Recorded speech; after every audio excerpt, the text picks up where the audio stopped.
The mountains were quiet that night. Snow rested gently on the rooftops of Kaiser Point, the last orphanage left on Earth. The stars above were calm, and the cold air was still. Inside the stone building, laughter filled the hallways. Children ran between rooms, chasing each other with soft blankets and old toys. Miss Rena, the head caretaker, watched them with a soft smile. "All right, everyone, time for bed," she said gently. Some children groaned, others giggled, but they obeyed. The lights dimmed. Rooms filled with soft breathing. It was just another peaceful night. In the control tower, an old security officer named Barrick sat with a cup of tea. He stared at the radar screen, watching for nothing. For years, no danger had come near the orphanage. It was far from the cities, hidden in the mountains, protected by old peace treaties nobody cared about the orphans anymore. But that night, someone did. The radar blinked, a red dot appeared. Then another, and another. Barrick's hand froze. "That can't be right," he whispered. He tapped the screen. The dots moved faster now. Descending from space, he reached for the emergency comms. "Command, this is Kaiser Point. We have unknown ships inbound." "Repeat, unknown ships inbound. No response code. No ID. Double quotes, static." He tried again. "This is not a drill. I say again, not a drill." Before he could say more, the sky outside turned white. Miss Rena saw it through the window. A flash like a second sun? "What is that?" a child asked, rubbing sleepy eyes. She didn't answer. Then the sound came. Not an explosion, not a crash. It was a scream like the air itself was being torn apart. Walls shook, windows shattered. Barrick shouted through the intercom, "Get to the bunker now." Rena grabbed the nearest two children. "Move! Basement now!" she yelled. The halls turned to chaos. Children cried, held hands, tripped over each other. Rena's voice cut through the noise. "Follow my voice. Don't stop." Above them, the sky rained fire. The alien ships didn't use normal bombs. They dropped strange glowing orbs that melted stone, twisted metal, and burned everything cold and clean. It wasn't just to destroy. It was to erase. Barrick stayed at his post, trying to send one last message. "This is Barrick at Kaiser. We are under attack. Repeat, we are a beam of light cut through the control tower." The screen went black dot below. In the basement, the door sealed shut. Dust fell from the ceiling. Screams echoed, then silence. The bombing stopped as quickly as it began. Only snow remained, falling softly over ash and ruin. Hours passed when rescue drones from Earth's defense satellites finally arrived. They found nothing but smoke and heat. The main building was gone. The control tower was gone, but beneath the rubble, there was a voice, a tiny voice, a child's voice. "Is it over? Are we safe?" The drone moved closer. Thermal sensors found life, a small group of survivors. 5 children, 1 caretaker, covered in dust, coughing, eyes wide with fear. The drone recorded everything. The crater, the silence, the broken toys, the small hand holding a burnt stuffed bear. That footage was sent instantly to Earth's Central Command, deep under the Atlantic Ocean. Inside a secret base, known as the Ark, Earth's top generals gathered in a dark room. Screens showed the live feed from Kaiser Point. No one spoke. Admiral Kyra stood with clenched fists. Who did this? No one had an answer. The aliens left no warning, no message, no demand, not even a symbol. Just fire, just death. It was a peaceful zone, said General Roth. No military base nearby, no tech labs, just children. Silence again. "They bombed children," whispered another voice, an old one. It came from the corner president, Hale, tired, aged, and quiet. For years. But now, his eyes were cold steel. "They want war," he said. "We'll give them war." The room stayed silent, not because of fear, because something had changed. Earth had suffered many attacks in the past. Colonies lost, ships destroyed. They'd killed Earth's orphans, not soldiers, not rebels, children in the ruins of Kaiser Point. The rescue team lifted the children out one by one. The sky above was dark again, heavy with clouds. One boy, maybe 6 years old, looked at the burning orphanage and whispered, "Why us?" His voice cracked. The drone zoomed in. His tear-streaked face would be seen across 1 million screens in the coming days. But even now, even before the world saw it. Earth's leaders had already made their decision. Operation Wrath Protocol had been sleeping for years. Now it would wake up. The silent war rooms of Earth's deep command centers came to life. Red lights flashed, doors sealed, codes unlocked, and deep inside ancient vaults, old weapons began to hum again. This was not just another war. This was a message. Humanity would answer, and the galaxy would remember it. Earth went quiet, not from fear, but from rage. The news spread like fire. The bombing of the Kaiser Orphanage was played again and again on every screen across the planet. People didn't speak while watching it. They just stared at the burning mountains, the crying children, the ash-covered ruins dotting the streets. There were no protests. There were no angry crowds. There was something worse than noise. There was silence, the kind of silence that comes right before thunder. Inside Earth's Defense Command, deep under Geneva, a group of leaders sat in a black room with no windows. The room was called the Vault. It was only used once before in the great asteroid crisis of 21-4. Now it was open again. Admiral Kyra leaned forward. Her eyes were cold. We have the origin point of the attack. Unregistered alien ships, no known alliance. They came from the Answer Belt. General Roth nodded slowly. That's not pirate space. That's Empire territory. Someone sent them. President Hale stood behind the table, arms crossed. They picked a soft target, a peaceful one, to test our reaction. They wanted to see if we still had fight left in us, Kira said. They're about to find out, Haley replied. Behind the walls of the vault, a key was turned. A red screen lit up. Wrath Protocol. Stage 1. Armament awakened around the world. Secret bases activated. In the deserts of Australia, massive cannons hidden under rocks rose from the ground. In the oceans, old submarines long thought decommissioned powered back on. Satellites that once watched stars now pointed toward enemy. Territory.Earth had not gone soft. Earth had only been waiting. In a dark hangar near Mars, a small group of soldiers suited up. Their armor was black, trimmed with red lines that pulsed, like veins. One of them, Captain Drew Kalin, checked his pulse rifle. Orphans, he muttered. They bombed orphans. His partner Lexa tightened her gloves. We go in quiet, hit them where they sleep. Drew nodded. No warning, no speeches. Back on Earth, President Hale recorded a private message, not to the galaxy, not to the media, but to whoever sent the ships. He looked straight into the camera. You bombed our children. You lit a fire that won't go out. There is no place in the galaxy where you'll be safe now. No system we won't reach. No ally that will protect you. You didn't break us. You united us. He paused, then said the final line. You started the war, but we'll end it. 3 days later, a strange thing happened. A space station near the outer rim of the Answer Belt exploded. No warning, no survivors, no trace of the attackers. Hours after that, a high-ranking alien admiral from the Jolari Empire vanished from his private ship. No alarms. Just gone. Then came the video's footage of human drop teams walking through alien bases. Silent and deadly, taking out targets with perfect aim. They didn't attack civilians. They didn't destroy planets. They only targeted military leaders. Weapons factories and data centers linked to the orphanage attack. One Jolari leader screamed on the broadcast, "We are under invasion. Humanity has lost its mind." But Earth hadn't lost its mind. It had made up its mind. Meanwhile, on the moon, inside a hidden war lab, engineers worked without rest.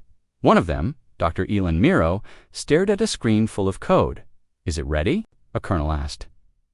Elon nodded. "The AI warbrain is stable. We named it Echo. It's built to adapt, learn, and strike faster than any fleet. It thinks in war, but it remembers the orphanage." "Good," the colonel said. "Let it remember." The AI Echo lit up with a soft blue glow dot, and somewhere, deep inside its code, a file played, children laughing, then screaming. Then silence. At the same time, in orbit above Saturn, a group of alien diplomats waited nervously aboard their ship. They had requested peace talks. They didn't get peace. They got silence, and then a message from Earth. No talks. Not until justice is done. The aliens didn't understand. "They're breaking galactic law," one of them whispered, but others were starting to realize Earth didn't care about law anymore. They cared about something else. Now revenge, far away. On a shadowed moon near the Anzer Belt, an alien commander named Threx stood in a bunker. He was the one who had ordered the orphanage strike. To him was soft, weak, emotional, easy to scare. Now he couldn't sleep. Reports came every hour. Another base gone, another leader dead. His own guards trembled. "They are monsters," one said. Threx shouted, "They are humans." But even he didn't believe that anymore. Not these humans, not the ones who came without ships, without warnings, and left nothing but silence behind. And while the galaxy watched in fear, on Earth, the children from the orphanage were moved. To a healing center, one of them, a girl named Leary, sat by a window. She was 7. Her hair had not grown back since the fire. She stared at the stars. "Will the bad people come again?" she asked quietly. The nurse beside her smiled gently. "No, Leary." The nurse looked out at the same stars. "Because the people who protect you now are angry. And nothing in the galaxy is more dangerous than a human protecting a child." In the sky above Earth, a large satellite turned dot. It had one job. to track revenge. And as it blinked once, a red light glowed over the Anzer Belt. More targets found. Earth's war had just begun.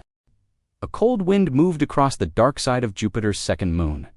But this wind did not come from weather. It came from the engines of a human ship silent, black, and built for war. Inside, Captain Drew Kalin sat with his helmet in his lap. The lights in the room were red. No one spoke. He looked at his squad. This isn't a battle. This is justice. Fast and quiet. We go in, we shut them down. We leave no message. One soldier nodded. They'll know who sent us.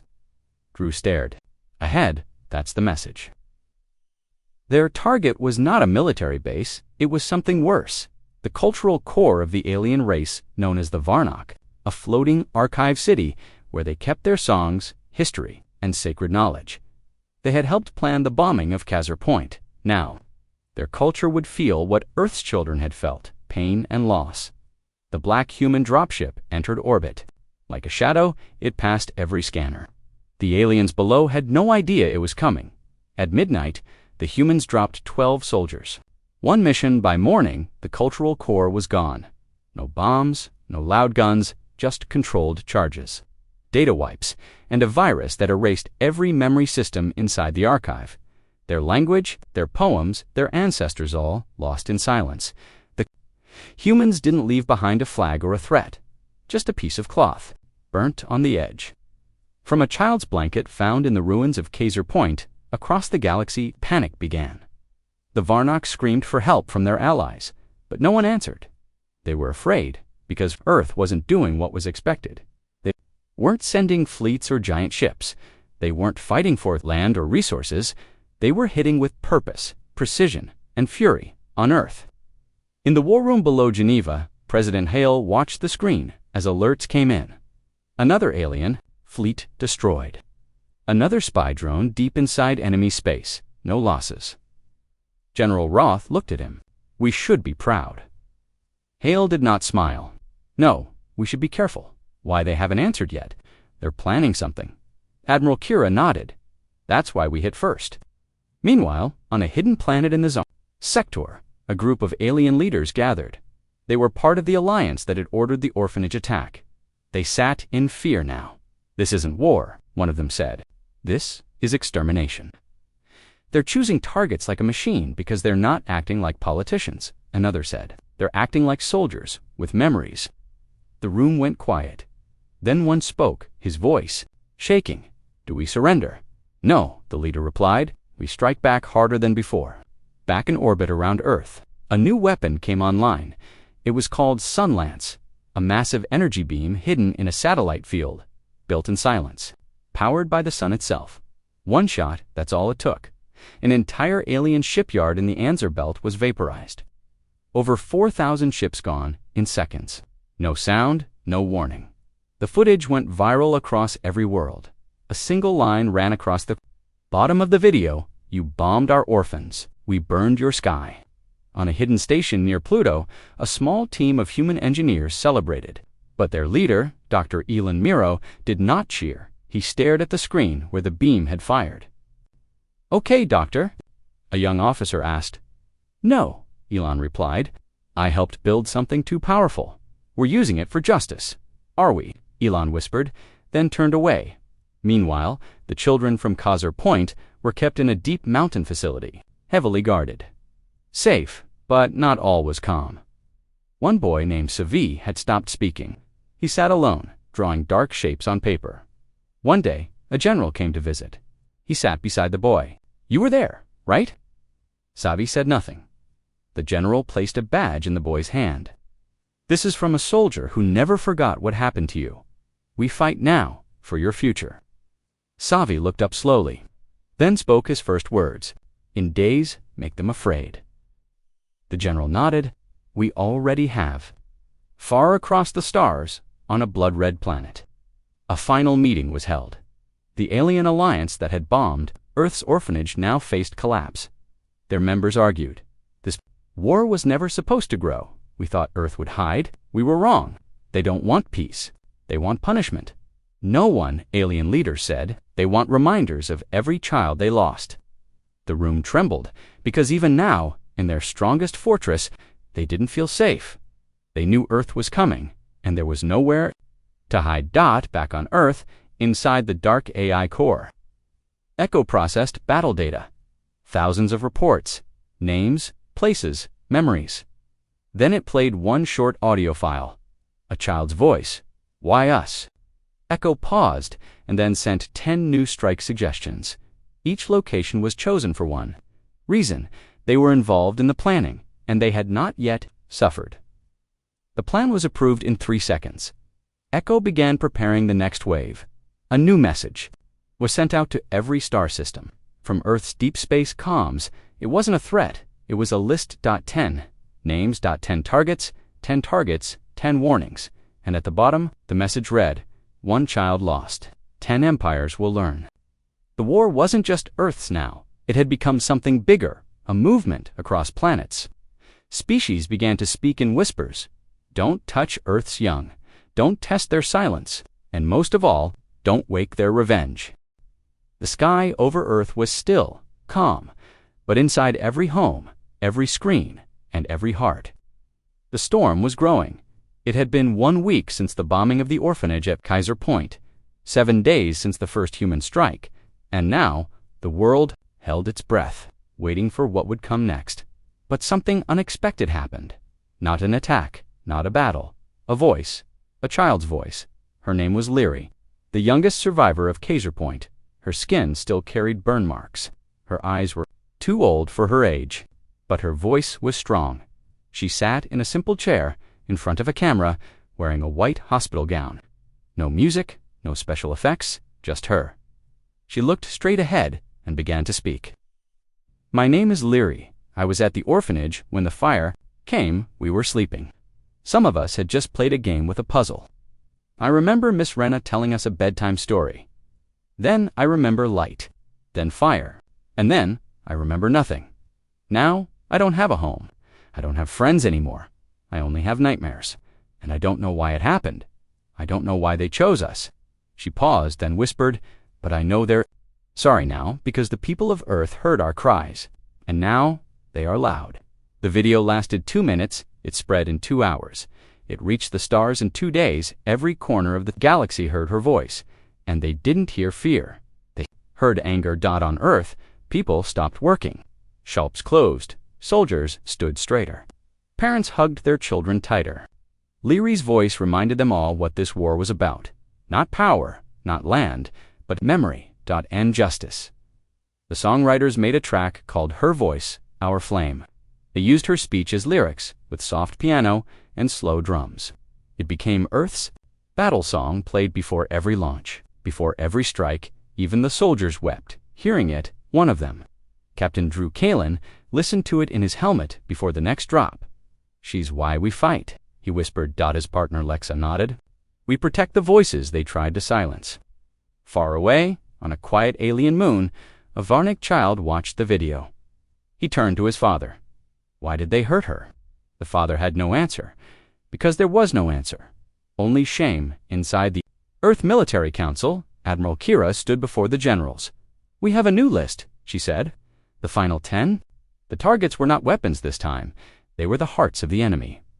Broadcast centers. Education hubs. Family colonies built by the empires that approved the Kaiser strike." General Roth raised an eyebrow. "We're going after civilians." "No," Kyra said. "We're going after what they care about, like they went after ours," Hale said quietly.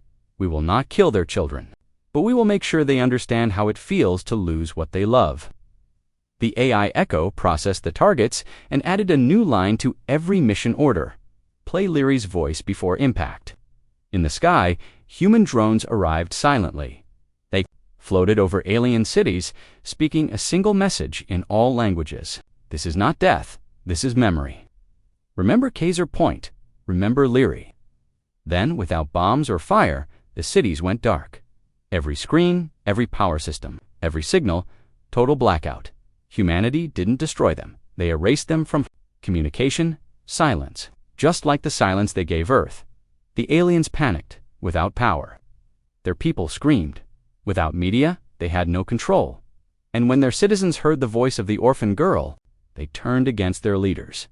Protests began. Some cried for peace, others demanded war. But the fear had started to spread, and fear is stronger than any weapon. Meanwhile, in a secret base under the Himalayas, Leary was drawing again. This time, she drew a tree, big, strong, with many leaves. A soldier walked in. "That's beautiful." "What is it?" She looked up. "It's Earth." "Why a tree?" "Because trees grow again," she said. He smiled. "You're stronger than any general I've ever met." She smiled back. "I'm just a kid," the soldier whispered. "That's why we fight harder." President Hale stood before the Global Council. He played Leary's video again. No one stopped him. No one interrupted. When the video ended, he looked at the room. "This is not a war of power. It is a war of pain. And we will end it when they feel it too." The council voted unanimous. The strikes would continue. On a space station orbiting Alpha Centauri, a group of alien scientists gathered. One of them said, "We should have never touched their children." Another whispered, "We thought Earth was weak." "No," said the oldest. "We forgot they had hearts." Across Earth, murals of the Kaiser children were painted on walls. Streets were renamed. One entire starship was christened the Voice of Leary, and as it launched, a speaker played her voice again. "I don't have a home, but I know they're sorry now." The galaxy now knew. Earth would not stop, not until every empire that touched that. Orphanage heard the voices they tried to erase, not until the stars themselves whispered, "Remember Kaiser Point." Above the red storms of the Answer Belt, the sky shimmered, but this was not natural. It was not lightning, it was power, energy gathered from 1,000 solar panels, redirected through a single massive lens the size of a city. The weapon had a name: Sunlance, humanity's most powerful strike system, never used in full strength until now in the command ship.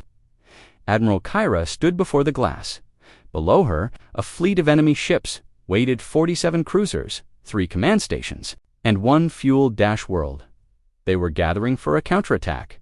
Earth knew. Earth was ready. "Target lock confirmed," said a calm voice over the comms. "Charge at 89%. Kyra didn't blink. "Hold at 95. Let them see the light." The ship's engineer glanced at her. "Ma'am, it'll burn through the upper orbit. They need to feel it," she said, "like we did." On the surface of the fuel world, alien soldiers watched the sky. At first, it was just a glow. Then, a beam pure white cut through the dark. One shouted, "Is that a star?" Another whispered, "That's not a star. That's Earth." Seconds later, the sky cracked. From space, it looked like the planet folded in half. A ring of fire spun outward. The alien fleet vanished in the light. Not a single missile, not a single shot fired. Just pure energy, pure judgment. Back in the control room, silence. The crew didn't cheer. They just watched. Admiral Kyra turned and said, "Send the message." A satellite beamed out a signal. No voice, just an image. The Kaiser Orphanage, burning. Then the words, "This is what happens when you make Earth cry." Across the galaxy, shock turned into panic. Empires that had once laughed at Earth now held emergency meetings. One alien prime minister screamed, "We have no defense against this." Another asked, "Should we beg for peace?" "No," their war leader answered. "We hit back." But deep down, they knew they were losing. On Earth, President Hale watched the beam footage replay. He didn't smile, he only nodded. "Don't let it become hate," he said softly to Kyra. "We already passed hate," she replied. "Now it's memory." In a quiet room, the survivors of Kaiser Point sat around a screen. Leary watched the fire beam light up space. Her fingers gripped her blanket. "Will they come again?" she asked. A soldier beside her shook his head. "Not after this," but Leary still stared at the fire. "They should have felt it from the start," she whispered. In the alien core worlds, strange things began happening. Posters of Earth's message appeared overnight. Graffiti read, "Remember the orphans." Some alien soldiers refused to fight. Some rebelled. Even their own people had begun to fear Earth, not because of power, but because of pain. In the deep AI labs under Earth's surface, the Warbrain Echo received the Sunlance data it processed. Everything heed, damage, radiation levels. Then it paused and created a new protocol. A line of code appeared. If Sunlance is fire, then memory is the match. Echo calculated future targets, not by value, but by symbolism places the enemy. Loved, monuments, shrines, homes, not to destroy life, but to destroy what they proudly built the same way they destroyed Earth's innocence. Meanwhile, on the alien news networks, public fear grew. An alien anchor cried during a live broadcast. "They did not strike our army. They did not hit our weapons. They hit our pride, our sky." The people wept. Others shouted, and some finally asked, "Why did we bomb the orphanage?" The truth was coming out. One of the attackers, Commander Threx, was exposed. He had ordered the strike for testing. Human weakness. His face appeared on every screen. Some alien citizens demanded his arrest. Others wanted him handed to Earth. He went into hiding, but Earth already knew. Where he was, on a rainy evening in Europe, General Roth walked beside President Hale. "This war is different," Roth said. "It's not war," Hale replied. "It's memory. We've turned grief into fire." Roth looked up at the clouds. "Will the fire stop?" Hale's voice was low. "Only when the stars remember our children, the way we do." Back at the ruins of Kaiser Point, workers began to clear debris. But one thing remained, untouched: a piece of wall with a drawing on it. A crayon image of a house, a tree, and 5 stick-figured children. A small sign was placed beside it. "Don't clean this. This is why we fight." In the sky above, the Sunlance powered down. For now, but every world that watched it fire would never forget the light, because it wasn't just power, it was a warning. Never harm Earth's young again, or we will burn the sky itself to show you how it felt. The galaxy was quiet, but not peaceful. Every empire that once stood proud now looked over its shoulder. Their armies were strong, their fleets were massive, but it didn't matter anymore, because Earth didn't strike where it was expected. Earth struck where it hurt, in the capital city of the Drelk's empire. A council meeting began at dawn. The alien leaders sat in a tall chamber built of shining black stone. Golden statues lined the walls. Warriors, kings, conquerors. General Rack of the Drelks slammed a metal fist on the table. "We must act. Humanity is tearing down our allies, one by one." A voice from the side replied calmly, "Act with what? They've already wiped our communication arrays. We can't even speak to half our fleet." Rack growled, "They won't dare attack here. This is our capital. This is sacred ground." But just then, the room's lights flickered, and then went out. A screen lit up. A message appeared. "You called it sacred, then used it to plan the death of children. Now you'll see how Earth treats holy ground." Then everything shut down. Power gone. Data erased. No bombs. Just silence. On the streets below, panic spread fast. Shops failed. Doors locked. Drones froze midair. The people screamed. No one knew what had happened, but high above the city, a single human drone hovered, recording everything. Back on Earth, Admiral Kira stood beside the AI core. Watching the live feed, she spoke quietly to President Hale. "We didn't drop a single missile. But they'll feel this for decades. They used to think we were soft, Hale said. Now they know we're steel. In another part of the galaxy, inside a luxury station orbiting a blue gas giant, high-ranking alien officers laughed and drank. This war will end soon, one said. They can't hit every world. Just then, the floor beneath him shook. The lights dimmed. A sharp alarm rang. On the wall, a symbol appeared burnt into the screen. It was a child's drawing of a house with a burning roof. Then a message. We found you, and we remember. Seconds later, the oxygen system shut off. The humans didn't kill them, but they left them gasping. With fear, inside a transport ship near Saturn, a soldier from Earth leaned back in his seat. His name was Lance Torin, once a teacher, now a quiet killer. He stared at a photo of 5 kids playing with a dog. It was taken before the Khazar bombing. His teammate asked, "Were they yours?" "No," Lance replied. "They were Earth's, and now I fight for all of them." Every human strike team now carried a new name, Ghost Wings.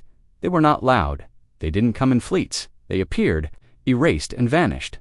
Systems that once bragged about their power now begged for mercy, and Earth never spoke to them, not once. Some alien rulers finally gave in. They sent messages to Earth, asking for peace talks, but no reply came. Instead, they received back a file. Inside it were pictures, charred toys, broken beds, a burned diary, all from Khazar Point. The message was simple: talk to the dead first. On the moon, the AI Echo evolved again. It created Project Dust Vila, programmed to infiltrate the remaining secure networks of the last standing empires. Echo didn't just want to destroy, it wanted them to know it was Earth, and know why. Meanwhile, in a dark alien fortress, the once powerful commander Threx remained in hiding, the one who gave the original order to bomb Khazar. His guards stood silent. His allies had abandoned him. One night, he found a small box outside his door. Inside was a child's drawing. It showed a mountain, a fire, a girl crying. He dropped it, hands shaking. There was no name, no message, but he understood. Earth had found him in a refugee city on a neutral moon. Thousands of aliens fled from their own governments. Many were innocent. Some were once soldiers. Now, they wanted to escape what Earth had become. A young alien reporter stood in the crowd and asked one question. "Are you running from death?" A Drelk soldier answered, "No, we're running from justice." And while fear spread across space, Earth began to rebuild. The ruins of Khazar Point were no longer gray. Now they were covered in flowers, each flower planted for a child lost, and on the top of the hill, a tall statue was raised, a girl holding a teddy bear. Staring at the sky, Leary stood beside it. She was taller now, but her eyes still remembered. When asked what the statue meant, she said softly, "It means we never forget, even if the stars do." That night, the stars were quiet, but across them, in secret and in shadow, Earth's message continued. There are no safe havens, not for those who harm the innocent, not from us, not ever. The sky above Earth was calm, but in Leary's heart, the war still burned. She walked through the new orphanage near Khazar Point. It was small, made of white stone and strong steel. Quiet music played in the halls. The children laughed and played. Again, but Leary didn't laugh, not yet. She looked at a wall filled with pictures. Faces of lost children, her friends. She whispered, "I remember all of you." Behind her, a tall man in black stood silently. It was Lance Torin. He had come back from the stars. "Leary," he said softly. She turned. "Did you get him?" Lance looked down. "Not yet, but we're close." Commander Threx is hiding in the outer fracture zone. Leary's eyes darkened. He was the one. He gave the order. "Yes," Lance replied. "And now he'll face Earth." Far across the galaxy, in the dark and broken remains of a war station, Commander Threx lived like a shadow. His skin was pale, his breath slow. His guards were fewer now. One night, he woke to a sound. Not an explosion, not gunfire. A voice, a child's voice. "Why did you do it?" He sat up, sweating. The room was empty, but the voice came again. "We were just playing." Threx ran from the room, yelling to his guards, but none replied. He didn't know it yet, but Earth's Ghost Wing team had arrived, and this time they brought something new back on Earth. inside the underground labs of AI Echo, a new experiment had begun. The project was called Whisper. It was not a weapon, it was a memory. Echo had taken the sounds from Kaiser Point, the children's laughter, the final screams, the wind in the mountains, and turned it into a signal that could be sent into an enemy's mind. Echo didn't want them to forget it, wanted them to feel. Lance stood with a small black device in his hand. He turned to Leary. "This will let Threx hear them, their last moments." Leary nodded. "Good." Then she reached into her bag and pulled out a small toy, a burnt teddy bear. This belonged to Ben. He was 5. Lance took it, gently. He did not speak. He didn't need to. The mission to capture Threx was named Operation Final Cry. The Ghostwing team entered the outer fracture zone in silence. The alien station was falling apart. Power was low, systems offline, but Threx was still there, still alive, still running. He had no army now, just fear as the team entered. The lead scout whispered, "No guards." Lance replied, "He's alone." They moved through dark halls, lit only by blinking lights. Then they found him. Hiding, whimpering, a proud commander reduced to nothing. Lance stepped forward. Threx raised his shaking hands. "Please, I didn't know." I didn't mean Lance didn't hit him. He simply pressed a button, and Threx fell to his knees. He heard the wind, he heard the children, he heard the silence. Before the fire, he screamed, but the sound was not enough to drown out the memories. Back on Earth, Leary stood in front of the orphanage again. This time, she held hands with 2 small children, new orphans from another war. She smiled gently. "We remember the past, so we can protect your future." The news spread fast. Commander Threx had been taken, not killed, taken. Humans wanted the galaxy to see him. They wanted him to answer for every life lost. A trial was planned, broadcast across the stars. Every species would watch and listen to the voices of the children. Some empires still hated Earth, but many began to fear it less and respect it more, because Earth didn't destroy everything. It didn't kill for power. It fought for something purer, justice. In her room, Leary looked at the sky. She wrote in a journal, "They say I'm just a child, but I remember things most adults forget. I remember fire, I remember screams, I remember love, and I remember the promise Earth made, that no child will ever be forgotten, and no killer will ever hide." The stars above twinkled softly, but deep in their light. The war was not over, not yet, because justice was coming, and Earth would deliver it. Galactic Court Station floated above the neutral planet of Karn. A strange peace surrounded it. Ships from 100 species hovered in orbit, watching, waiting inside. A special room had been built. Cold steel walls, bright lights, a clear glass box in the center, and inside the box sat Commander Threx. His skin was pale, his eyes empty. His hands shook every time a child's voice echoed from the speakers above. Lance Torren stood beside the Earth delegation, dressed in dark silver armor. His eyes never left Threx. Leary was there too. She was not hidden, not afraid. She sat in the front row, holding a worn notebook, the one where she wrote memories. Beside her sat delegates from alien worlds, all silent, waiting for Earth to speak. Judge's voice rang out. "This is the trial of fire. Commander Threx of the Zarn Empire stands accused of ordering the bombing of Kaiser Point Orphanage on Earth. Let all who seek truth stay. Let all who seek lies leave." No one left, not this time. A screen lit up, and the footage played. It showed Kaiser Point quiet, beautiful, green. Children running, laughing. Then the sound changed. A whistle, a shadow over the mountains, and then fire.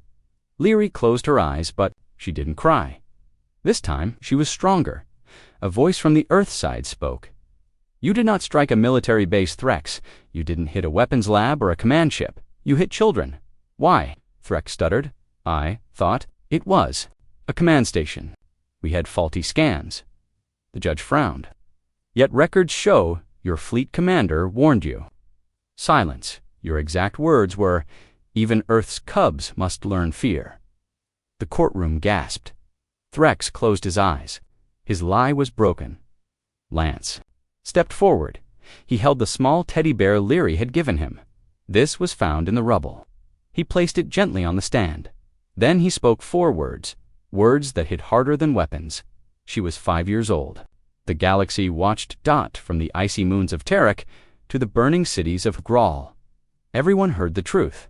The children of Earth were not soldiers, but they paid the price of war and Earth. Did not forget. Then came the final moment. The judge looked at Threx. "What is your defense?" Threx did not answer. Instead, he broke down, crying, shaking, whispering things no one could hear. Then the judge asked, "Earth, what punishment do you seek?" Lance turned to Lyri.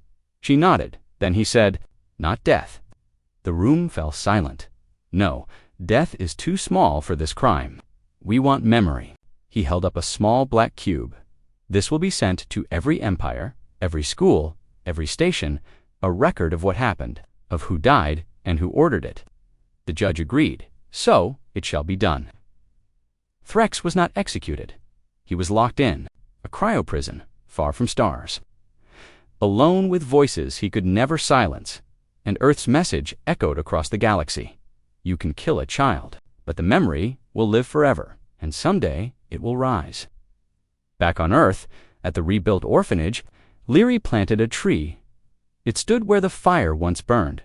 Children played beside it and above the tree. Carved in stone were words in many languages. They took our laughter, so we gave them justice. The Galactic Council changed its rules. Civilian zones were protected by stronger treaties. Even former enemies of Earth signed them.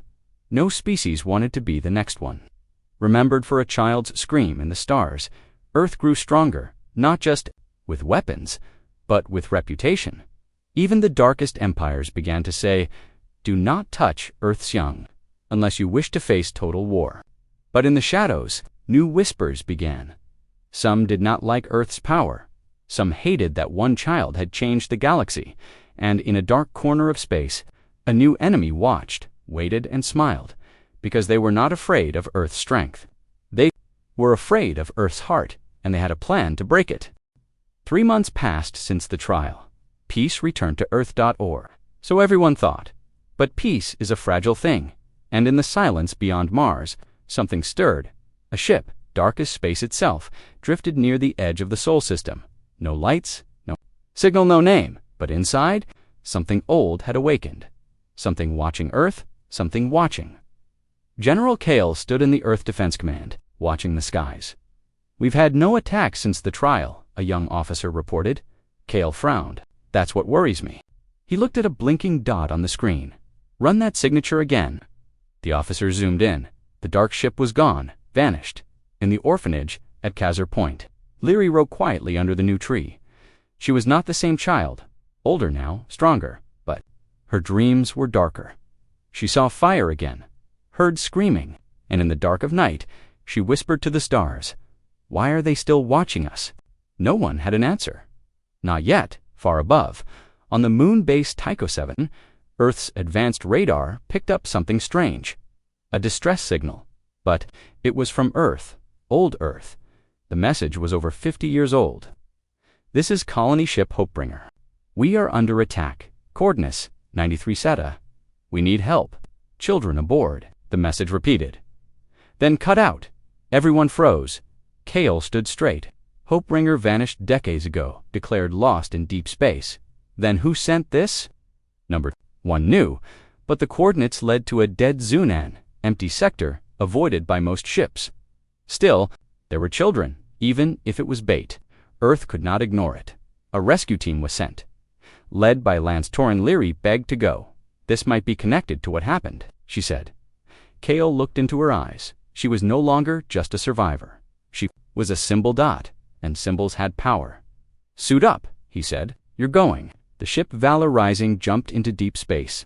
The sector was cold, lifeless, silent, no stars, no light, just darkness. And in that darkness, they saw it, the Hope, Bringer, drifting.unmoving, but its lights were on. Lance gave the order. Board carefully, weapons ready, no risks. The airlock hissed, they entered the old ship. Dust floated. Like snow, the walls were cracked. No bodies, no blood. But something felt wrong, deeply wrong. Then they heard it, a child's voice, laughing from down the hallway. But when they followed it, nothing, just an old teddy bear, lying on the floor. Picked it up slowly. It looked exactly like the one she lost. "I don't like this," she whispered. Neither did Lance. Suddenly, the doors behind them sealed shut. Red lights flashed, gas filled the corridors. The team coughed, panicked. An alien voice crackled through the speakers. "Earth's heart burns bright. Let's see how it dies in silence." It wasn't the Zurin, it was something else. Smarter, older, Crueler. The lights went out, only darkness remained. Then something began to move in the shadows, fast, silent, alive, outside. The ship Valor Rising picked up a sudden energy surge. The Hopebringer was powering up. On its own, the pilot screamed into comms. "They're trapped. It's a trap." The ship's turning into a weapon. Inside, Lance activated emergency shields. "Stay close. Don't trust anything you hear." But it was too late. The creature revealed itself. Not flesh, not machine, something in between. It fed on pain, on memories, and it wanted Leary. She saw its shape, a shifting mass of black wires, glowing eyes, and human-like faces. It whispered to her, "Your pain feeds us. We are the Ashen. We were there. When your orphanage burned." She didn't scream. She stared into its face and said, "You'll regret that." Lance fired. The team fought back, but the Ashen were too fast, one by one. The lights in the corridor exploded, and the Hopebringer began to turn toward Earth, aimed like a bullet. The Ashen spoke once more. "You taught the galaxy fear. But even Earth has a breaking point." In the control room, Leary reached the old systems. Her fingers moved fast. She remembered the layout from old lessons. The Ashen tried to break in, but Leary locked the doors. Then she hit one final button. Manual. "Override." She looked at Lance. "This ship has to go." He nodded. "You sure?" She smiled, just a little for Kaiser Point. They set the coordinates, not toward Earth, but toward the nearest. Star Hopebringer would burn, and the Ashen with it. They ran back to the escape pod. Just in time, the Hopebringer launched forward. The creatures screamed inside, but they could not stop it. It hit the star end, vanished in light. Back aboard Valor Rising, Leary looked out the window. "They're not the last," she said. Lance nodded. "I know." Back on Earth, General Kale sent a new message to all colonies. Something new is rising. Not from hatred, but from emptiness, from the ashes of war. We must prepare. We must stand, because they are coming. The sky over Earth was clear. Children laughed again at the rebuilt orphanage in Khazar.